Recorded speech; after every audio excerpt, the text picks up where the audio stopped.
The frost was sharp enough to cut that morning, the kind that bites through wool and leaves the air tasting like iron.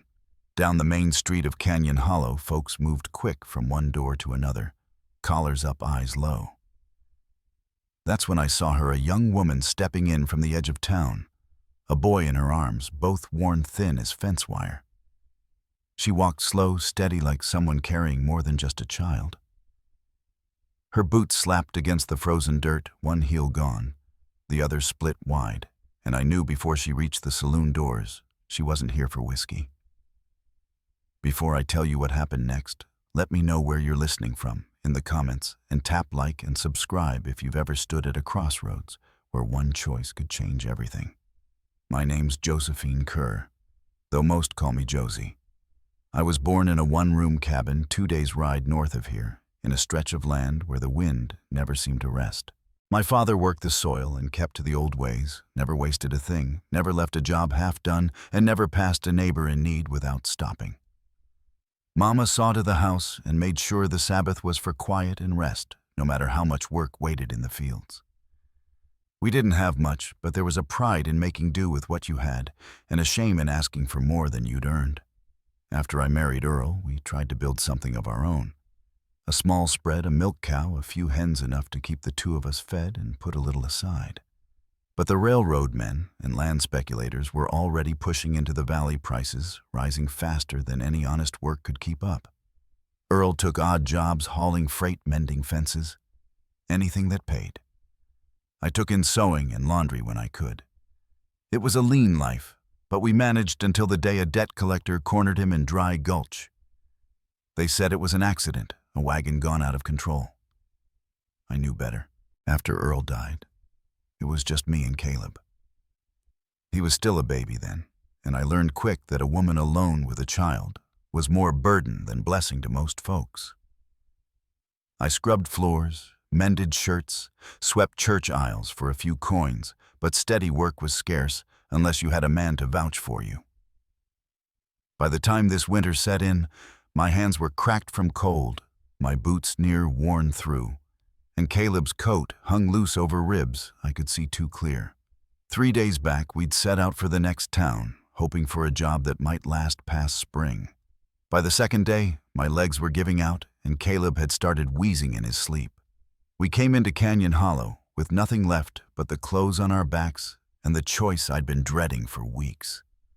I'd seen enough of life to know that pride doesn't fill a child's stomach, and there are doors that only open when you're willing to pay in ways you can't take back. That morning, I carried Caleb straight through the cold past the mercantile and the church toward the saloon with its oil lamps flickering behind smoke-darkened glass. I had already decided what I was going to do. But just as I reached for the door, the sound of a chair scraping across the floor inside made me pause. Someone was rising slow and deliberate, as if they'd been waiting. Gideon Rowe stood in the doorway of the saloon, tall against the lamplight behind him. His coat was a dark charcoal cut clean with the collar turned up against the wind. Without a glance at the men seated near the card table, he walked straight to the bar. The leather pouch he set down landed with a soft, solid thump, and a spill of coins caught the barkeep's eye. "Feed the lady and her boy," he said in a low voice. "Something hot." The barkeep, a thick-shouldered fellow named Emmett Hayes, nodded once and reached for a ladle. Gideon's gaze shifted to Caleb, slumped on the bench where I'd set him. He didn't speak to me, just said, "You'll take the room upstairs. It's mine. No charge, just for the night." I stared at him, unsure if I'd heard right. Why, I asked. He met my eyes briefly, his expression unreadable but steady. No child should go cold. With that, he tipped his hat toward Emmett and walked out into the wind. The saloon door swung shut, and the sound of his boots faded down the boardwalk. I sat beside Caleb, pulling him close. His cheeks were flushed from the cold, his lips split and dry. Emmett set a bowl of steaming stew on the table without a word. I picked up the spoon and fed my boy, first one slow bite at a time. He didn't speak, but he ate until the bowl was empty. Upstairs, the room was plain pine, a heavy quilt folded at the foot of the bed, a basin and towel set neatly in the corner. I laid Caleb down, tucking the quilt over him. The warmth, the quiet, it all felt too still to trust. Morning brought the sounds of boots on the floorboards below the saloon coming to life. When I carried Caleb downstairs, Emmett slid a folded scrap of paper toward me. "He left this," he said. The handwriting was neat, deliberate. "If you want to leave, no one will stop you. If you want work, come up to the house, south end of town, past the blacksmith road. You'll see the gate. Row."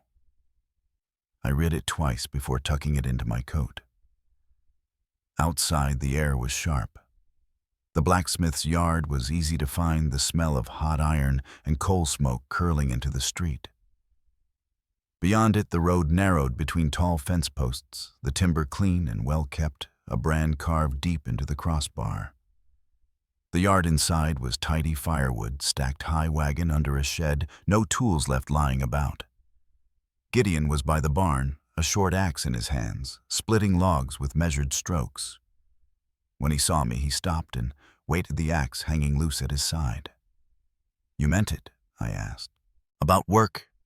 He nodded once. "If you want it." "I work," I said. "I know." He glanced toward Caleb. "He'll stay inside where it's warm." I hesitated, my body heavy with the weeks behind us. But Caleb's head rested against my shoulder, warmer than it had been in months. "All right," I said. Gideon turned toward the house, holding the door open. The inside smelled faintly of pine and wood ash. The floors were swept, the shelves orderly. A fire burned low in the hearth. "There's a room through there," he said, pointing to a side door. "Clean linens, water basin. If you need anything, say it." He began slicing bread from a tin without looking my way.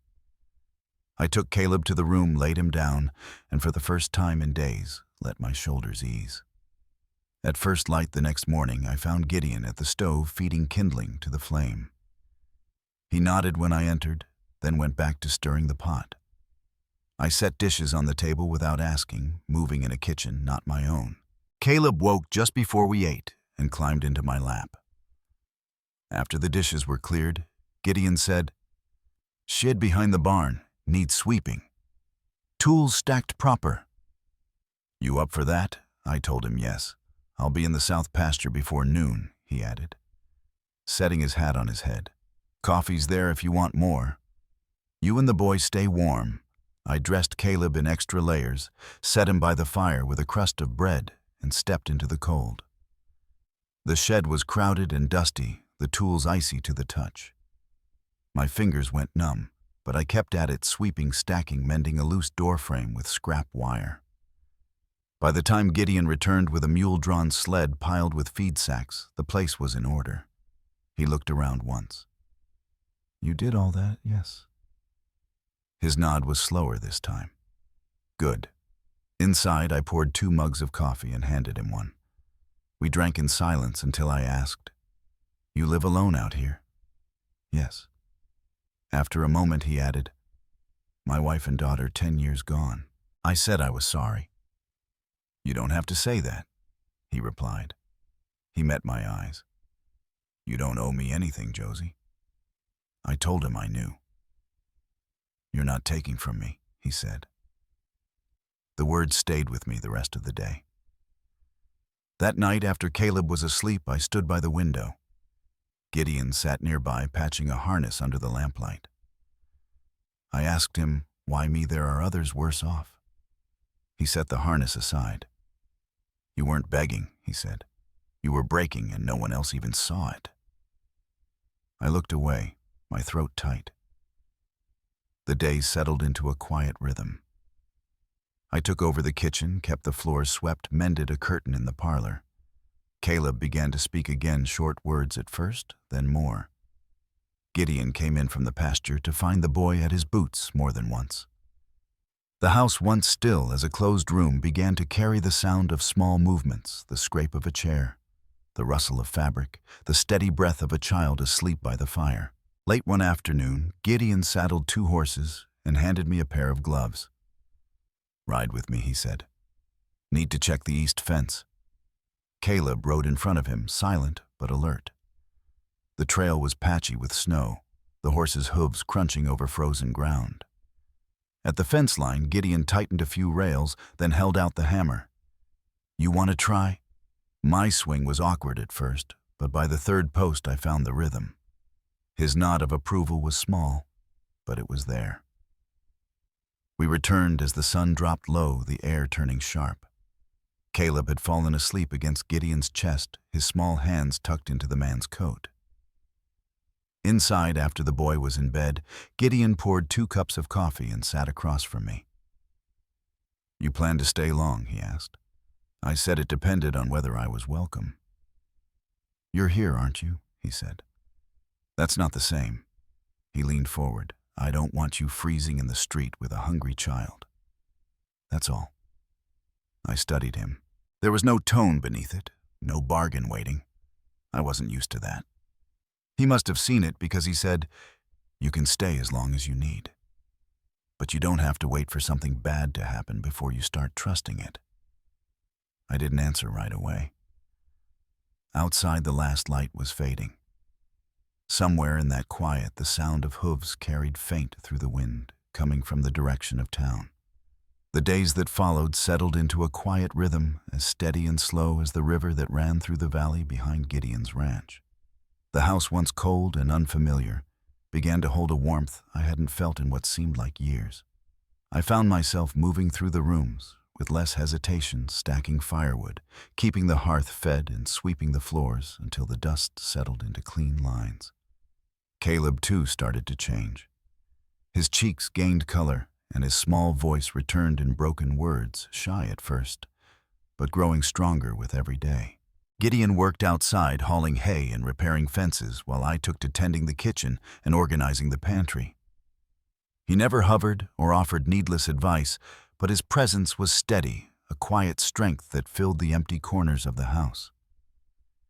Sometimes after long hours, he'd come inside and find Caleb curled up by his boots, eyes wide, with curiosity and trust. Those moments, simple and unspoken, spoke louder than words ever could. One afternoon, Gideon saddled 2 horses and handed me a pair of worn leather gloves. "Come with me," he said. "I'm checking the east fence. Won't be long." I hesitated, thinking of Caleb alone in the house. But Gideon assured me he can ride with me. That settled it, and soon we were riding out together, the cold air biting at our cheeks, but the clear blue sky lifting the weight of winter's gray. Caleb sat ahead of Gideon on his horse, gripping the saddle horn with small hands, eyes wide, as the landscape rolled past. At the fence line, Gideon dismounted and moved with the practiced ease of a man who'd spent years tending cattle. He checked each post, carefully tightening rails and replacing worn boards. When he handed me the hammer and nails, I felt the weight of the moment, not just the tool, but the chance to prove I could stand alongside him. My first swings were uncertain, but soon I found a rhythm, the sharp thud of hammer on wood steady beneath the winter sun. Gideon's quiet nod was the closest thing to praise I'd heard in weeks.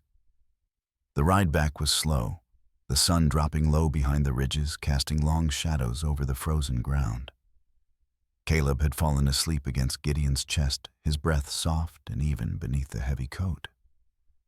Inside, after tucking Caleb into bed, Gideon poured 2 mugs of coffee and sat across from me at the worn wooden table. "You planning to stay long?" he asked, eyes steady. I answered cautiously. "Depends on whether I'm welcome." "You're here," he said simply. "That's not the same thing." He leaned forward, voice low, but clear. "I don't want you freezing in the street with a hungry child. That's all." There was no hidden meaning, no strings attached, just the bare fact of a man offering what he could. I studied him, unsure if I'd seen such plain kindness before. "You can stay as long as you need," he added. "But don't wait for something bad to happen before you start trusting it." The quiet settled between us like a soft blanket, and outside the last light faded behind the hills. Somewhere, the distant sound of hooves echoed through the evening air, a reminder that the world beyond this small patch of land kept turning, bringing with it the promise and threat of what might come next. The cold held its grip on Canyon Hollow. But inside Gideon's house, a slow change was taking root. Days had passed since I'd arrived, and with each one I found the walls less foreign, the air a little warmer, and the silence a little softer. I moved through the house, quietly stacking firewood near the hearth and keeping the floors swept until the dust lay settled in neat lines. The rhythm of chores, chopping wood, filling water buckets, tending to Caleb's needs, grounded me in a way I hadn't expected. Caleb was beginning to find his voice again, whispering small words and making shy attempts at sentences that filled the corners of the room with sound. He followed Gideon around the yard, eyes wide and curious, learning the work of the ranch with the quiet patience of a boy, reclaiming a life he'd almost lost. Gideon didn't say much, but when he came in from the cold, he always found Caleb near, and I saw the way his jaw softened, the brief flicker of something tender behind his steady gaze. One afternoon, Gideon came in from the barn brushing snow from his coat. He handed me a pair of gloves and nodded toward the saddle. "I'm checking the east fence," he said. "You want to come along?" I hesitated, glancing at Caleb playing near the fireplace, but Gideon met my eyes. "He'll ride with me." It was enough. We saddled horses and rode into the crisp air, the sun low but clear, the horses' hooves crunching over frozen ground. At the fence, Gideon worked with a quiet precision, tightening rails, inspecting posts. He handed me a hammer, inviting me to try. My first swings were uncertain, but by the third post I found a steady rhythm, the hammer's sharp thud marking a small victory. Gideon's nod was slow, but sure, the closest thing to praise I'd heard in weeks. On the way back, the sky flushed soft pink behind the hills. Caleb had fallen asleep against Gideon's chest, his breath steady beneath the heavy coat. Inside, after tucking Caleb in bed, Gideon poured 2 mugs of coffee and sat across from me at the worn table. "You planning to stay long?" he asked quietly. I replied, "Depends if I'm welcome." He smiled faintly. "You're here, aren't you?" "That's not the same." He leaned forward, voice low and steady. "I don't want you freezing in the street with a hungry child. That's all. No more, no less." I studied him, unsure if I'd ever known such simple kindness. "You can stay as long as you need," he said. "But don't wait for something bad before you start trusting it." The quiet settled between us like a soft blanket. Outside, the last light faded behind the hills, and distant hooves echoed through the evening air, a reminder that the world beyond this place kept turning, and whatever was coming next would find us ready or not. The mornings grew quieter, the sun cutting through frost with a weak but steady light. I found myself slipping into the rhythms of Gideon's home, warming the hearth before the chill could settle, arranging the simple meal, and waking to Caleb's soft breathing beside me. I stopped counting days as if they were debts I owed the wind. The house no longer felt like borrowed shelter, but the slow building of something steadier, shaped by hands worn from honest labor. Caleb's laughter began to fill the spaces once hollow and still.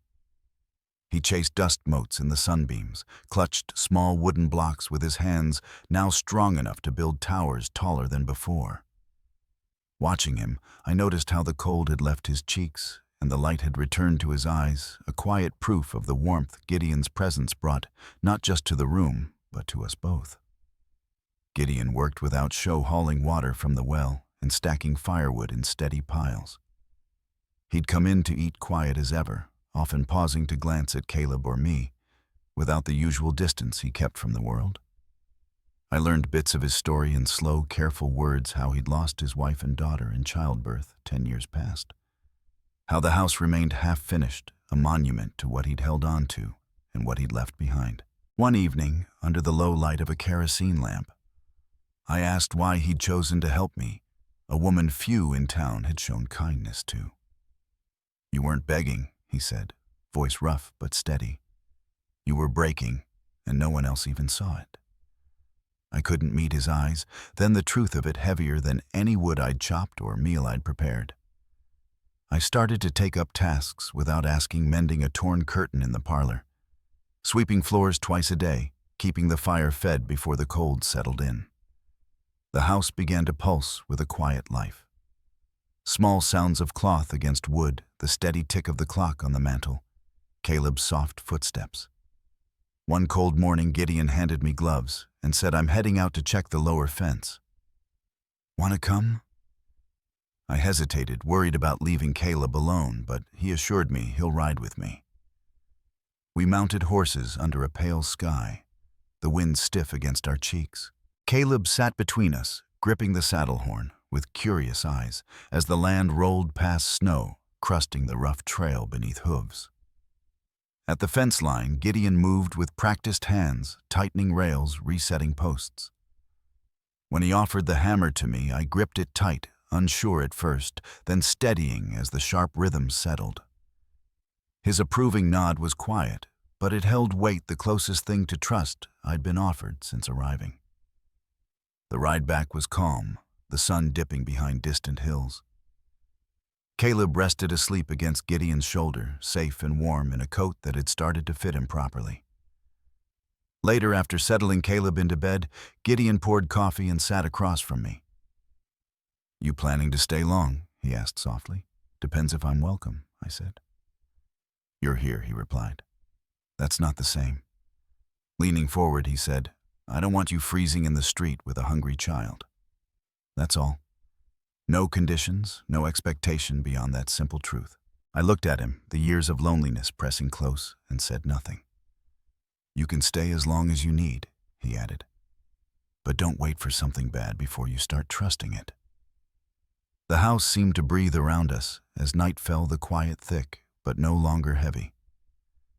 Outside, the faint sound of hooves rose and fell against the wind, a reminder that the world outside still turned, and whatever it brought next, we would meet it together. The snow had settled thick outside the drifts, kneeling high against the fence posts, and the wind clawing at the shutters through the night. Inside Gideon's house, the fire crackled low but steady, filling the room with a quiet warmth. I moved through the kitchen, kneading dough with flour-dusted hands, while Caleb played nearby, humming softly to himself as he built a tower of wooden blocks. The small sounds filled the space in a way I hadn't expected, like the house was waking up from a long sleep. Gideon entered from the barn, shaking snow from his coat, his boots heavy on the creaking floor. He paused for a moment, watching me without speaking, then pulled off his gloves and poured 2 cups of coffee. He handed me one with a nod and sat down across the table. The silence between us wasn't awkward. It was the kind that grows from knowing without needing to say. "Do you miss the town?" he asked quietly, voice low. I shook my head, brushing a stray curl behind my ear. There was never much there for me, just dirt and judgment. I glanced at Caleb, who was playing with a handful of polished stones on the floor. "Maybe I don't go back when the snow clears." He studied me a moment, then said, "You trying to tell me something?" "No," I answered, then paused. I thought maybe what I wanted was safety. Now I think it was just someone to stop looking at me like a burden. Gideon's eyes softened. "You're not a burden." "Not now." The wind whistled outside, rattling the window panes as we sat together. I looked at him, wondering if there was a line between kindness and something more. "You ever been touched by someone who didn't want something in return?" I asked, voice barely above the fire's crackle. He looked startled, but nodded slowly. "No, not really." His hand reached out then, rough and warm, brushing gently against my cheek. It wasn't a kiss, not yet, just the first touch that carried a promise without words. I didn't pull away. The moment stretched between us like a quiet promise of something new. "Why do you do this?" I whispered. "Because I needed it once too," he said softly. We stayed there as the snow drifted down outside the world, wrapped in quiet, and something between us shifting in the cold night. Later, I lay awake beside Caleb, the wind dying down outside my heart louder than it should have been. I slipped out to the kitchen where Gideon sat watching the fire, silent and steady. I crossed the room and settled on the edge of the couch, my feet brushing his boot. After a long silence, I asked, if I stayed all the way, would that be all right with you? He turned slowly, meeting my eyes. You already are. Our first kiss was slow, careful, a meeting of two souls who had spent too long surviving and were learning how to live. His hand came to rest against my waist. Mine slid up to his neck. When we pulled apart, words were unnecessary. I leaned against his shoulder until the fire burned low and sleep finally came. Morning came quietly, soft light, slipping in through frost-covered panes. I lay still, Caleb curled beside me, the memory of last night fresh in my bones. Gideon's hands, his quiet patience, the warmth of being wanted without strings. It felt like something I could hold on to. He wasn't there when I rose, but the fire was alive and coffee was set to boil. A folded note sat beside the bread tin, in town. Be back before dusk. Take your time. I smiled, feeling something I hadn't in a long while, hope. Caleb wandered in soon, after hair-tousled arms lifted to me. I scooped him up and he rested his head on my shoulder as I moved about the kitchen, the morning gentle and full of quiet possibility. Later that day, Gideon came home with bundles tied behind his saddle flour, sugar winter greens, and something wrapped in brown paper. I unwrapped it carefully. A wool-lined coat small enough for Caleb, but sturdy. He said it should fit, and that Caleb could grow into it. I thanked him quietly, the weight of kindness settling in my chest. He brought out a cedar box next with 2 pairs of leather boots, inside one for Caleb, one for me. We both knew why. I hesitated offering to pay him back, but he said, "You already are." That night we sat together after supper. Caleb dozing in the rocker, me curled near the fire with a book I found on the shelf. Gideon worked silently beside me, but more than once I caught him watching me with something I couldn't name. I told him I lied once after Earl died. A man in Dry Gulch said he'd hire me if I said I wasn't married, so I pretended. Word spread that I'd offer myself for work, and no one would hire me after that. Gideon didn't offer comfort or judgment, just looked at me directly and said, "You're not that woman anymore." I wasn't. That night I slipped into bed beside him, not as a guest or a burden, but as someone choosing to stay. It wasn't hurried or desperate, just warmth and trust built over quiet weeks. Spring came slow, the snow melting one layer at a time. The river behind the house ran clear and fast again. Birds returned with a thaw, and a new life began to take shape. The morning light spilled pale and soft through the frost-covered window panes, casting long shadows across the wooden floor. I watched Caleb, now lively and curious, building towers with Gideon's spare nails and bits of wood, humming little songs he made up himself. The house felt full of quiet life, no longer a refuge, but a home stitched together with small moments like these. Gideon sat nearby, mending a harness, but his attention drifted to me more often than before, his steady eyes watching without words. One evening, as the fire burned low and Caleb slept, I finally spoke what had been weighing on my mind. "You don't ask much about my past," I said, my voice barely above the crackling flames. Gideon looked up, setting the tool aside. "I figured if you wanted me to know, you'd tell me." I nodded slowly and told him the truth. I'd kept hidden for so long, how after Earl died I'd pretended I wasn't married just to find work. The town had whispered stories that I'd offer myself to get by, and after that, doors closed wherever I went. He listened without judgment, simply saying, "You're not that woman anymore." The words settled deep inside me, heavier than comfort, but truer than anything I'd heard in years. That night I lay beside him, no longer a guest or a burden, but someone choosing to stay. Our hands found each other in the dark, steady and sure. and the warmth between us was something neither need explain. Spring crept into Canyon Hollow with patient steps. The snow melted slowly, revealing patches of green pushing through the frozen ground. The river behind Gideon's place ran faster and louder, and birds returned to fill the air with their songs. Life began to stretch beyond survival. It was no longer just about making it through the day, but building something worth keeping. Caleb thrived. His cheeks were rosy, his eyes bright with wonder. He learned to speak in full sentences, asking questions about everything he saw.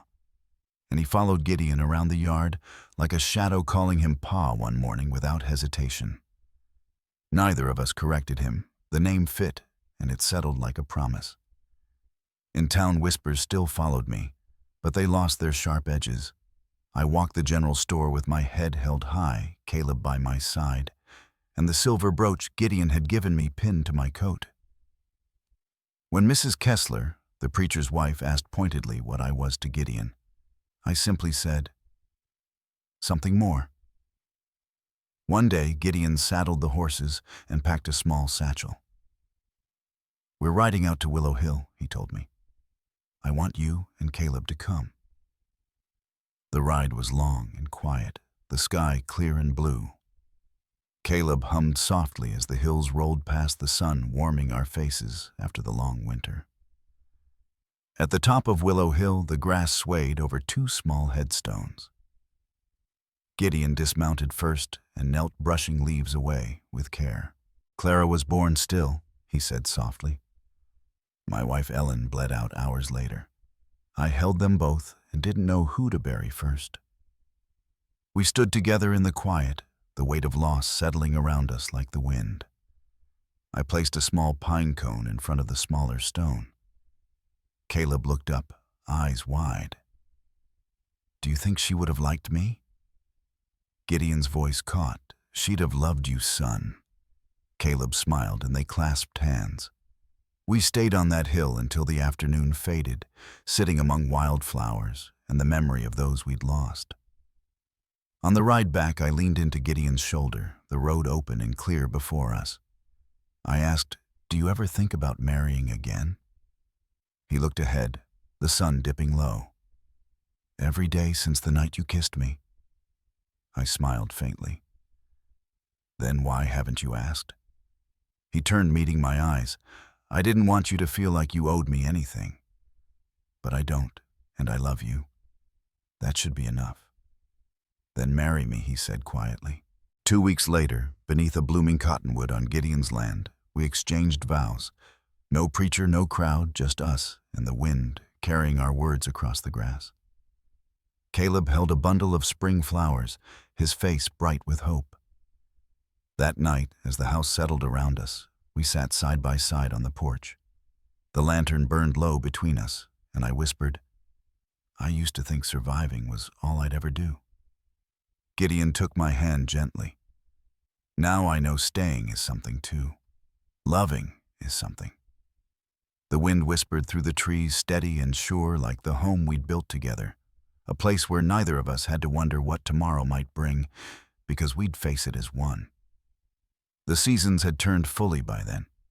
The cottonwoods along the creek were bursting with new leaves, and the air carried the fresh scent of earth thawing beneath the spring sun. Sitting on the porch, Caleb played quietly at my feet, his laughter mingling with the soft hum of the valley. Gideon sat beside me, his hand resting lightly on mine. A quiet reminder that this place, this life, was something we had built together piece by piece. The journey here had been anything but easy. I remembered the long days walking into town, the cold nights when hope felt like a stranger, and the weight of whispers that tried to define me before I had a chance. But Gideon saw me for what I was, not what I'd been forced to become. He gave me work, shelter, and something no one else had: kindness without condition. Caleb was no longer the pale boy wrapped in 2 large coats. He thrived in the warmth of the house and the strength of the land, calling Gideon Pa without hesitation. That word spoken by my son held more meaning than any promise ever could. It was a declaration of belonging, of family chosen and earned. In town, the quiet talk had faded. People saw me differently now. Not the woman they once judged, but part of something steady and real. When Mrs. Kessler asked if I was Gideon's housekeeper or something more, I answered simply, "Something more." That was enough. One afternoon, Gideon and I rode together to the hill where he had buried his wife and daughter. The small headstones stood like silent witnesses to pain and survival. I knelt beside him as he brushed the wind-blown leaves away and told me the stories he had kept locked away for years. I placed a pine cone by the smaller stone, feeling the weight of the past settle between us. On the way home, I asked him why he'd waited so long to ask for my hand. He looked at me with steady eyes and said, "Because I didn't want you to feel like you owed me anything. But I don't. And I love you." Under a blooming cottonwood, we exchanged our vows. No preacher, no crowd, just the soft rustle of leaves and the quiet promises between us. Caleb held a bouquet of wildflowers, his small hand steady in mine. That night we sat on the porch in the hush of the settling dark, the house breathing around us like a living thing. I told Gideon I used to think surviving was all I'd ever do. He squeezed my hand and said, "Now I know staying is something too. Loving is something." The wind moved through the trees, steady and sure as the house stood firm, a home not built of walls alone, but of trust, kindness, and the quiet justice of a second chance. If this story touched you or brought back memories of your own journeys, I'd be grateful if you'd share where you're listening from in the comments. And if you've ever found hope in a hard place, please tap like and subscribe, because sometimes the quietest stories are the ones worth telling.